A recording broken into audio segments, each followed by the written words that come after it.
حکمت کا مظاہرہ کرنا۔ مسیح کے مشن کو دنیا تک پہنچانے کے لیے ہمیں تمام لوگوں کے سامنے حکمت کا مظاہرہ کرنا ہوگا۔ میں ذکریہ امیر ہوں۔ اب جب ہم حکمت کی بات کرتے ہیں، جب ہم حکمت کا مظاہرہ کرنے کی بات کرتے ہیں تو ہم فلیمون کو لکھے گئے اس خط میں اس کی خوبصورت مثال دیکھتے ہیں، کیونکہ پولس رسول ایک بہت ہی پیچیدہ مسئلے کو حل کر رہا تھا، بہت ہی غیر مستحکم، اور اسے بہت حساس طریقے سے اس کا سامنا کرنے کی ضرورت تھی۔ جیسا کہ ہم نے کہا، حکمت، آپ نے دیکھا کہ غلامی نے پوری رومن تہذیب کو سیاسی اور معاشرتی طور پر اکٹھا کر رکھا تھا۔ در حقیقت صرف اٹلی میں غلاموں کی تعداد پوری آبادی کا تقریباً 25 سے 30% تھی۔ اب ہمیں یہ سمجھنے کی ضرورت ہے کہ نئے عہد نامے کے دور میں جو غلامی تھی وہ اس غلامی سے مختلف تھی جسے ہم خاص معاشرے کے لحاظ سے جانتے ہیں۔ جب رومیوں نے یونانیوں پر فتح حاصل کی تو انہوں نے بہت سے نامور یونانیوں کو اپنے قبضہ میں کر لیا، ڈاکٹر، وکیل، ریاضی دان، دانشور، اور ان کو رومی سلطنت کے اندر اختیار دیا، لیکن وہ اپنے رومی مالکوں کے غلاموں کے طور پر ذمہ دار تھے۔ تو یہ رومی معاشرے میں بالکل الگ صورتحال تھی۔ اب اکثریت بدقسمتی سے انتہائی مشکل حالات میں زندگی گزار رہی تھی اور تمام غلاموں کو ملکیت سمجھا جاتا تھا، یعنی جائیداد، اور پولس ان سماجی حرکات کو سمجھتا تھا، کیونکہ آپ دیکھتے ہیں جب لوگ مسیح کے پاس آئے اس نے فوراً ان کے پورے ثقافتی پس منظر کو تبدیل نہیں کیا۔ میرا مطلب ہے یہاں فلیمون جیسا آدمی تھا جو کہ ایک بہت امیر تاجر تھا اور اس کے بہت سے غلام تھے، اور اس نے اچانک تمام اثر کو تبدیل نہیں کیا تھا، اور یہ وہی ہے جس کو پولس رسول حل کرنے کی کوشش کر رہا تھا، اور آپ دیکھیں گے کہ وہ اسے اس بڑے خط میں حل کرتا ہے جو اس نے بعد میں کلسیوں کو لکھا تھا۔ اب اگر پولس اس برے نظام پر براہ راست حملہ کرتا ہے، جو کہ اس نے نہیں کیا، لیکن اگر وہ ایسا کرتا تو رومی فوج کے جوابی حملوں اور اظہار ثانی کا باعث بن سکتا تھا، جو پوری مسیحی قوم کو اس طرح ختم کر سکتا تھا۔ تو آپ کو یہاں اس صورتحال کی نزاکت نظر آتی ہے۔ اس کے باوجود یہ بہت دانش مندانہ تھا، اس نے یسوع مسیح کی محبت پر توجہ کرنے سے اس مسئلے کو حل کیا۔ غلام مالک سے اور مالک غلام سے ہم دیکھنے جا رہے ہیں کہ جو نئے عہد نامے کے دور میں مقامی کلیسیا میں غلامی کو ختم کرتا ہے، رومی معاشرے میں نہیں بلکہ کلیسیاؤں میں، لہٰذا یہ عام طور پر بہت دانشمندانہ نظریہ ہے، لیکن یہاں وہ ایک خاص صورتحال کا سامنا کر رہا ہے، اور جو اس نے کیا آپ اس نظریے پر غور کرتے ہوئے دیکھتے ہیں۔ سب سے پہلے میں نے اسے پولس کی فلیمون سے عاجزانہ درخواست کا نام دیا، فلیمون 1:8-9۔ پس اگر مجھے مسیح میں بڑی دلیری تو ہے کہ تجھے مناسب حکم دوں، محبت کی راہ سے التماس کروں۔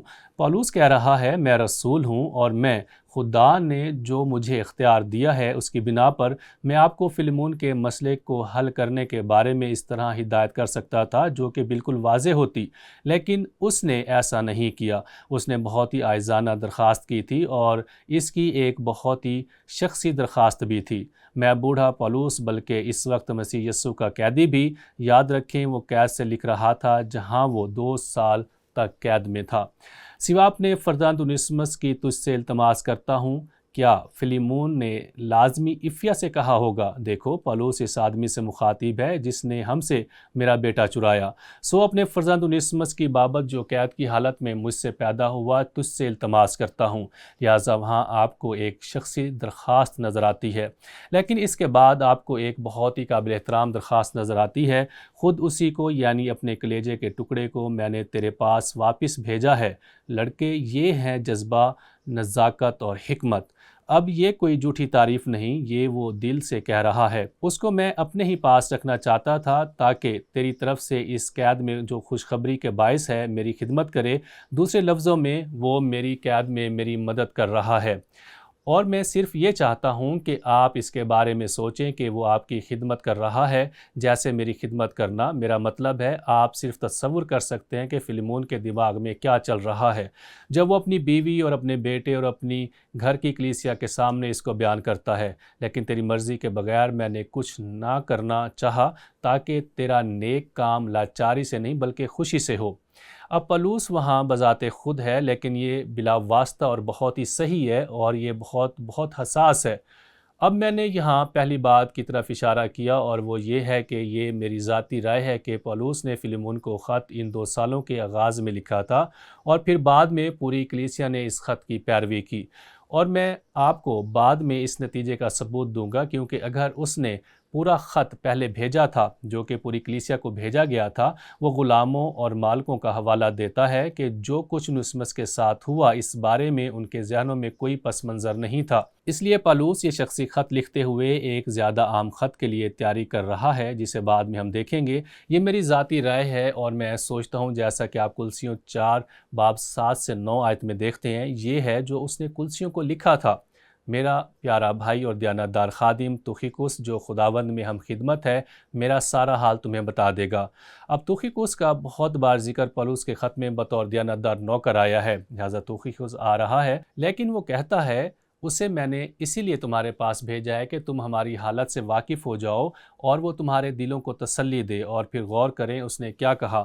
اور اس کے ساتھ انیسیموس کو بھی بھیجا ہے۔ وہ کون ہے؟ وہ غلام ہے، وہی غلام جو بھاگ گیا تھا فلیمون کے پاس سے چوری کر کے، اور اس کے ساتھ انیسیموس کو بھی بھیجا ہے جو دیانتدار اور پیارا بھائی اور تم میں سے ہے۔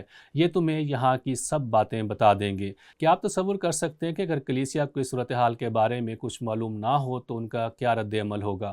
ٹھیک ہے، جب آپ فلیمون کو بطور ایک شخص خط پڑھتے ہیں تو آپ دیکھ سکتے ہیں کہ پالوس نے اس صورتحال میں اور اس عام خط کے لیے میدان تیار کیا۔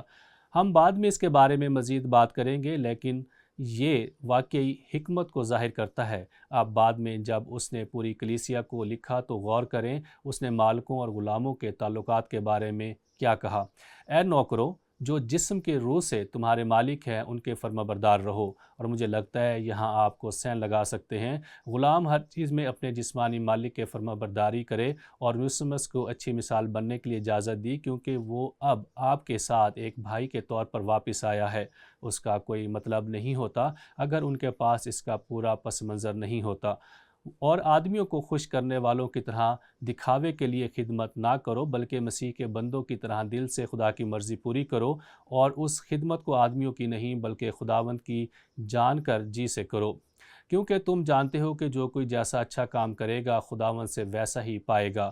کیا آپ کلسے کے گھرانوں میں غلاموں کے بارے میں تصور کر سکتے ہیں جو یہ سن رہے ہوں گے اور اپنے ایماندار مالکوں کے بارے میں سوچ رہے ہوں گے، اور جو کچھ ان کے پاس تھا اس میں سے اس کی ایک خوبصورت مثال ہے جو کچھ انیسیموس کے ساتھ ہوا۔ اور میں سوچتا ہوں کہ شاید فلیمون جب یہ عام خط پوری کلیسیا کے سامنے پڑھے گا تو فلیمون نے کھڑے ہو کر یہ شخصی خط پڑھا ہوگا، یا اس عام خط کو پہلے پورے چرچ کے لیے پڑھا ہوگا تاکہ جگہ تیار کی جا سکے۔ لہٰذا آپ یہاں ناقابل یقین حساس گفتگو کو دیکھ سکتے ہیں جو پالوس رسول کی زندگی میں ہو رہی ہے۔ وہ کہتا ہے، تم خداوند مسیح کی خدمت کرتے ہو، کیونکہ جو برا کرتا ہے وہ اپنی برائی کا بدلہ پائے گا، وہاں کسی کی طرفداری نہیں۔ ہاں، ایسے برے لوگ ہیں جن سے نبٹنا پڑے گا، لیکن دیکھیں فلیمون کے ساتھ کیا ہوا، دیکھیں اس کے غلام کے ساتھ کیا ہوا، اس حقیقت کو دیکھیں کہ وہ اب مسیح میں بھائی ہیں۔ وہ ابھی تک غلام ہیں کیونکہ وہ غلام کے طور پر آزاد نہیں کیا گیا تھا۔ دیکھیں انجیل نے اسے اس معاشرے میں غلامی سے آزاد نہیں کیا، بلکہ اس نے انہیں ان کے دلوں میں ان کے مالکوں کے ساتھ تعلقات میں آزاد کیا تھا۔ اور پھر وہ آگے کہتا ہے، مالکو، آپ نے فلیمون میں بہت اچھی مثال دی ہے۔ اے مالکو، اپنے نوکروں کے ساتھ یہ جان کر عدل و انصاف کرو کہ آسمان پر تمہارا بھی ایک مالک ہے۔ اب یہ وہ الفاظ ہیں جو اس نے پوری کلسیوں کی کلیسیا کو لکھے تھے، اور آپ دیکھ سکتے ہیں کہ کیسے فلیمون کے خط نے سب کے لیے صورتحال کو تیار کیا۔ اگرچہ ہم میں سے اکثر کو اپنے معاشرے میں مشکل حالات کا سامنا نہیں کرنا پڑتا، لیکن ہم رومی معاشرے میں غلامی کے بارے میں پالوس کے انداز فکر کے بارے میں سیکھ سکتے ہیں۔ میرے خیال میں ہم اس خط سے کیا سیکھ سکتے ہیں؟ نہ صرف فلیمون کو بلکہ کلسیوں کو بطور کلیسیا یا افسیوں کو، اس نے وہاں بھی اس کا سامنا کیا، ہمیشہ حساس طریقے اور محبت سے مسائل تک رسائی حاصل کی، اور یہ بہت ضروری ہے، خاص طور پر جب ہم اس قسم کے حالات کا سامنا کر رہے ہوں جن کا سامنا رومی معاشرے میں ان لوگوں کو کرنا پڑا۔ آپ جانتے ہیں پالوس نے جب یہ خط لکھا، یہ پورا خط باب 4 آیت 5 اور 6، وہ کہتا ہے، باہر والوں کے ساتھ ہوشیاری سے برتاؤ کرو۔ باہر والے کون ہیں؟ وہ غیر ایماندار جو آپ کے آس پاس ہیں۔ وقت کو غنیمت جان کر تمہارا کلام ہمیشہ ایسا پرفضل اور نمکین ہو کہ تمہیں ہر شخص کو مناسب جواب دینا آ جائے۔ یاد رکھیں، یسوع نے کہا، ہم دنیا کا نمک اور نور ہیں۔ اس لیے پالوس کے ساتھ نہ صرف اس صورتحال کو حل کر رہا ہے، بلکہ وہ دنیا داری میں ہمارے تعلقات کو بھی حل کر رہا ہے۔ اب آئیے اس حقیقت کا سامنا کریں کہ ایسی حدیں ہیں جنہیں ہم عبور نہیں کر سکتے، لیکن یہ حد تک کہ ایسی حدیں ہیں جو ہم اپنی اقدار کے ساتھ سمجھوتا کرنے کے معنی میں عبور نہیں کریں گے، تب بھی یہ ہمیشہ ہمارے لیے بہترین ہوتا ہے کہ یسوع مسیح کے نمونے کی پیروی کریں، جس نے صلیب پر بھی ان لوگوں کی طرف دیکھا جنہوں نے اسے کیل لگائے تھے اور کہا، اے باپ ان کو معاف کر کیونکہ یہ نہیں جانتے کہ کیا کرتے ہیں۔ اور یہ ہمارے لیے ایک بہت ہی مشکل چیلنج ہے، ایک ایسی دنیا میں رہنا جو مخالف ہے اور جس پر ہم ایمان رکھتے ہیں اس کی زیادہ مخالف ہو رہی ہے۔ تو آئیے اس اصول کو یاد رکھیں، مسیح کے مشن کو دنیا تک پہنچانے کے لیے ہمیں تمام لوگوں کے سامنے حکمت کا مظاہرہ کرنا ہوگا۔